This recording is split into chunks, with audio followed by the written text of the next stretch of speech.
Tuangwe kwa mtazamo wangu mimi, mifumo inapenda uwe maskini.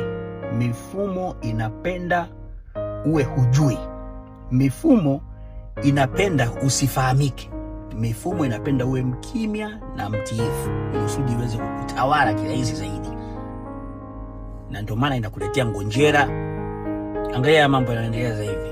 Sijui nyeti zimepotea, sijui rubber band, sijui pini, sijui kumgusa mtu bega, mambo ya kipuuzi kabisa.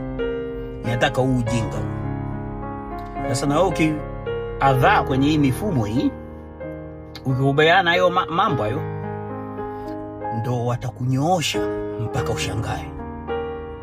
Mimi nafikiri mifumo inakuandaa kabisa tangu ukiwa hata mdogo. Maka unaanza kufundishwa Juma na Loza, sijui vitu gani vya ajabu ambavyo hata vikujengi. Mwana Sesele wenzako huko darasa 3, mtoto wangu huko darasa 3 sasa hivi anasoma.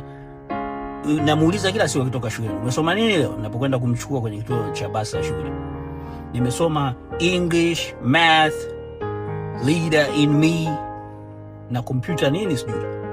Leader in me, darasa 3 anafundishwa leader in me, yani uongozi ulioko ndani yake. Wanautoa, wanamfanya ujue uongozi alionao ndani yake.